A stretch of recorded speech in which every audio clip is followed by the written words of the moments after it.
Looking for the best language learning software? Choosing is tricky, especially since languages aren't actually spoken with software. It's spoken with humans. That said, there are pros to many of the best language learning tools out there, and used well, these features can outweigh the cons. Let's have a look at some of the best and think about how to optimize each and every one. First, let's talk about why we might want to use language learning software in the first place. I used to avoid software entirely, but in the spirit of learning missions and the need for experimentation for growth, I decided to dive in, and here's a bit of my thinking on why getting out of your comfort zone to try things matters. A lot of people aren't looking for mental exercise when learning a language, but developing bilingualism at any age is a great way to keep your brain healthy. Nothing pays off more than packing your mind full of foreign language vocabulary and phrases. The problem is that you can't keep switching between multiple software programs and expect to get somewhere. There is a concept in memory called interleaving, but this works only with a small amount of resources. To harness the power of interleaving for remembering more of the language you're learning, limit yourself to one software at a time and switch between one book and one video or audio program during each 90-day period. Learning a language costs three things: time, energy, and money. When used well, a solid language learning software can help you save on each of these aspects of learning a foreign language. Once you have learned a language, you can expect to benefit from greater chances at meaningful employment. You can also experience boosts of energy, creating confidence, because life becomes such an incredible adventure when you can speak another language. Few softwares offer this, but I'm going to profile a few resources that do. Please focus on these. We all know that people around the world love it when you can speak their language. Not only that, but you can be a better friend when you have friends from other countries. You can teach your monolingual friends cool words, phrases, and elements of another culture. There are dozens of softwares to choose from, and because the internet causes people to hoard a lot of free versions, most people never get very far into any single software. Some are really awesome, but you'll never know if you don't make full use of them. But the main reason so many fail is that language learners don't combine the softwares with exposure to native speakers. For example, they don't book sessions on italki or SkillSilo. A software can have all the awesome features in the world, but if you're not actually speaking with people, then you're not going to get very far. SkillSilo is one great source of qualified language teachers. I like it because they make it incredibly easy to book sessions with teachers, and they help you get through one textbook with a very limited set of additional resources, so you're not running all over the place between learning materials. Plus, a lot of software and apps offer confusing payment plans. They have levels that are never quite right, and you wind up with a wash of language learning materials that you always have to hunt for or never actually need. A lot of these programs also aren't maintained for every possible device and operating system. It can be very difficult to find ones that work properly for your particular phone or computer. That's important to keep in mind. Just because a website says its software is up to date doesn't necessarily mean it is. Finally, we know that it's not healthy to spend so much time on computers, but that's also potentially a point of positivity, because you can learn a lot from language softwares in short bursts. You just need some discipline to do so, and have some memory techniques to help make sure you actually do learn the language while exposing yourself to technology. So with all that in mind, let's dive into an analysis of the best language learning apps I've experimented with so far. I feel that B-lingua app is the best app for one very simple reason. It's story-based, and most of the content is recorded by native speakers. The exception is recent news stories, most of which are read by artificial voices. The app also includes nonfiction, which I generally prefer to fairy tales. I love that their nonfiction selections tend to be science-based, but they also have great stories about cities like Berlin or topics like artificial intelligence. The number of languages included with the app is impressive, though to date I've only worked with German and Chinese. I limit myself for a reason, and I would suggest anyone using the app to focus on just one or two languages at a time. I'm mostly focused on Chinese, but since I already know German well, I check out a few stories with it from time to time. You can also change your reference language. In other words, you can listen to a story narrated in Chinese and read the German translation instead of English. This technique is something language learning expert Benny Lewis calls laddering, and it works great if you already know more than one language. It's a great way of reinforcing a language you already know while laddering your way to another. There are a few ways to get the most out of the B-lingua app. I suggest that you listen to a story all the way through without doing anything other than paying attention to the sounds. Listen again and read the English translation or a laddering version for the meaning. Gather vocabulary words and phrases on a third pass. Then memorize these selections using a memory palace. Listen again, this time with your chosen vocabulary and phrases in memory.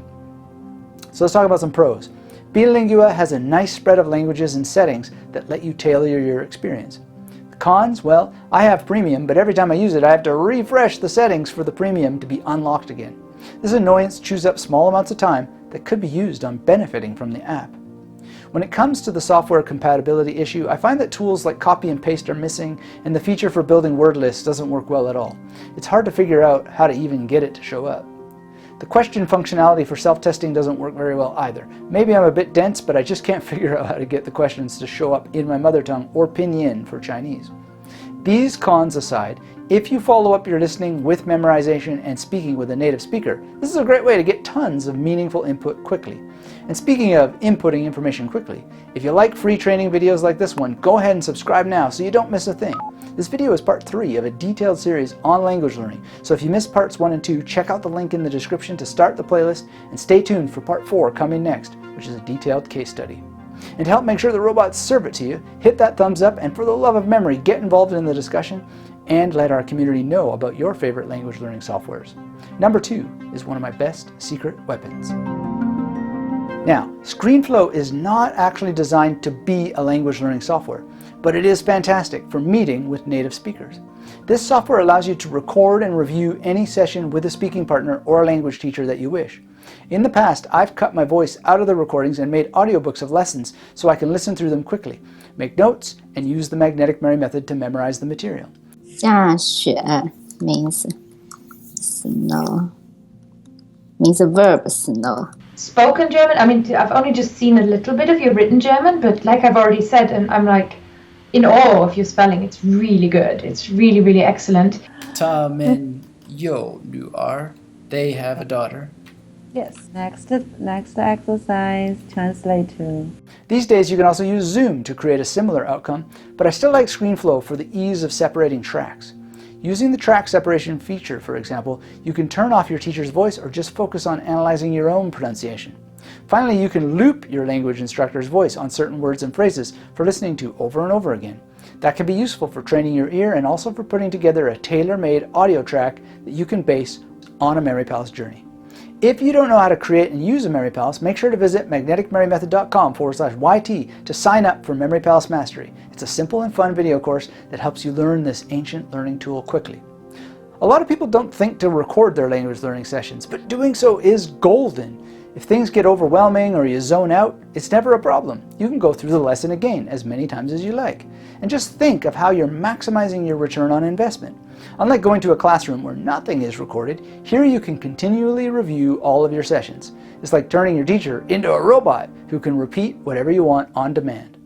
Here are a few more tips on getting the most out of your recordings with language learning teachers. Come to each session prepared.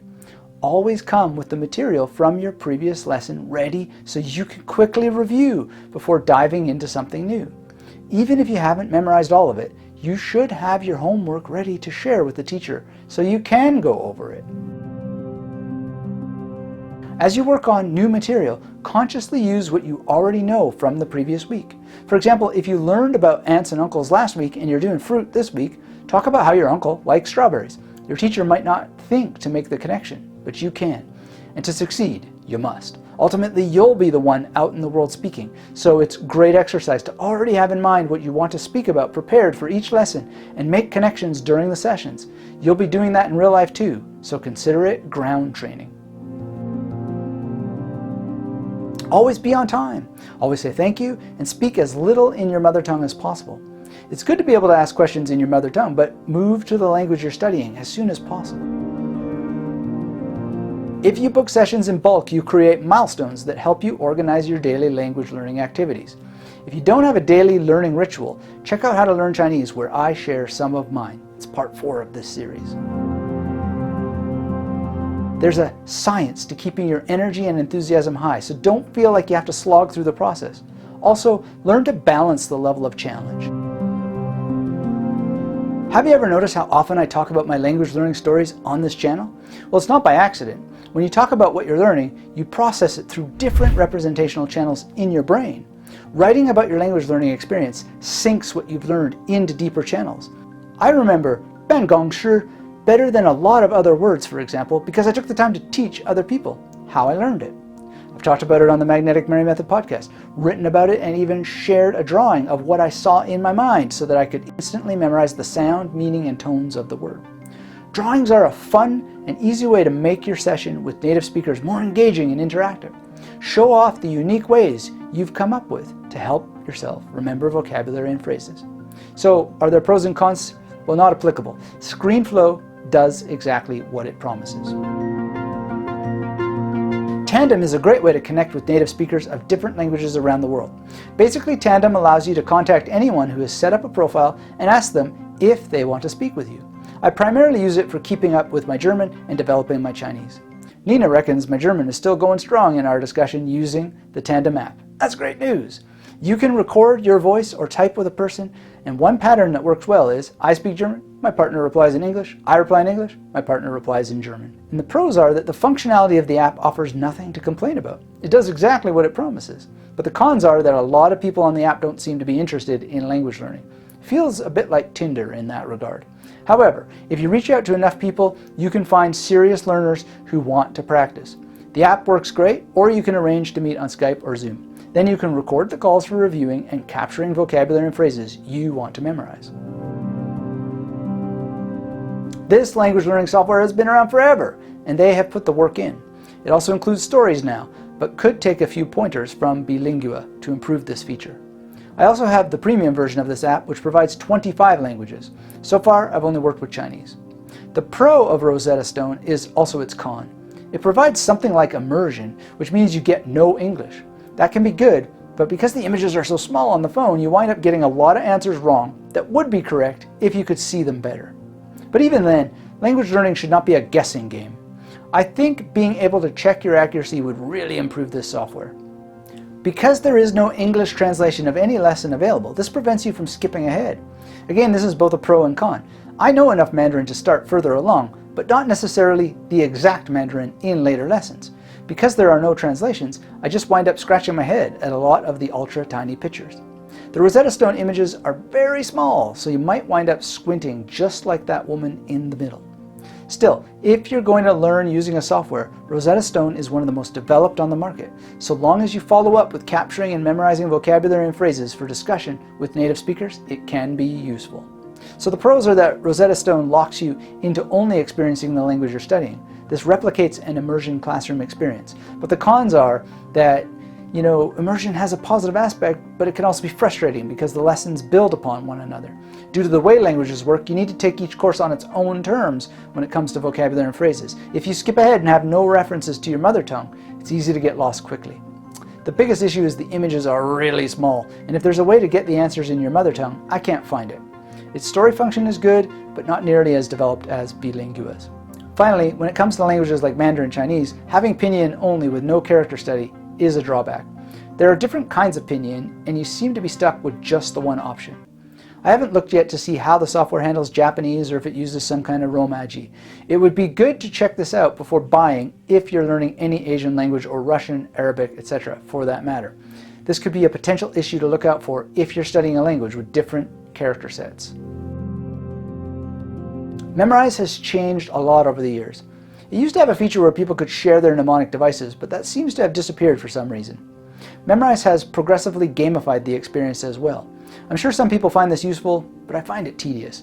For several years, I supported the app as a customer, but the changes kept removing the features I enjoyed and found useful. Now, as a regular freemium user, I don't use it at all because it constantly sends pop-ups asking me to get the premium version. The version I already know has eroded the features I used to benefit from. And Memrise has introduced a lot of special offer pop-ups over the years that compete with its own gamification features for your attention. Now, I run a business myself, so I get it. Pop-ups are needed, or else there is no helping anyone. This is the reality of the free market economy. So that matter aside, the great thing that Memrise has done over the years is record many native speakers. Getting to hear them speak phrases you might actually want to use is invaluable. But it's also not the same as speaking with someone, so always be sure to follow up with conversation time. The pros are that Memrise has done great work in recording native speakers and updating their content so the vocabulary and phrases are content you actually want to use in conversations. But the cons are that it has removed tons of features that made it great from a memory perspective. I'm not sure why, but maybe they'll bring them back into play sometime. Now, you might not think of YouTube as software, but it certainly is. It is software that lets you watch videos in any language featuring native speakers from around the world. The app for your phone is elegant and easy to use. You can search many blogs that have suggestions for videos in the language you're learning. It is truly a feast for the dedicated language learner. When you find videos that you want to watch, I suggest you treat it like any other source of material. For example, I watch many videos in the languages I've learned, and when working to improve, I use a technique I applied to Pimsleur, something I covered many years ago in a video you might like to check out. YouTube also has several cool language learning personalities from the polyglot world who share meta-learning skills. Dive in and give their suggestions a try, keeping in mind Metivier's razor. Less than 90 days of study and practice of almost any accelerated learning technique does not deserve the phrase, "I tried." The pros is that there seems to be a bottomless amount of content to choose from in every language under the sun. The cons are that you have to search language learning blogs to find the best video recommendations, but this is a minor complaint. There's no doubt about it, like YouTube, Instagram can rapidly waste your time. However, if you're mission-oriented and structure your time, it can be a very powerful resource. As with YouTube, you need to do a bit of research to find recommendations, but beyond that, there are many good language teachers who share vocabulary and phrases you won't find in any textbook. If you take the time to bookmark a bunch of phrases you'll probably only find from young and hip people on Instagram, and then go back and put them in a memory palace, you can learn a lot very quickly. And who knows, you might also find a speaking partner or language teacher that way too. So the pros are that many language teachers post incredible videos and written content. Many answer questions too. The cons are that Instagram can chew up a lot of your time on looking at things that do not improve your fluency. Ultimately, it's the program of study you create for yourself. Rather than expect notifications from an app to encourage you, set a regular time of day aside instead.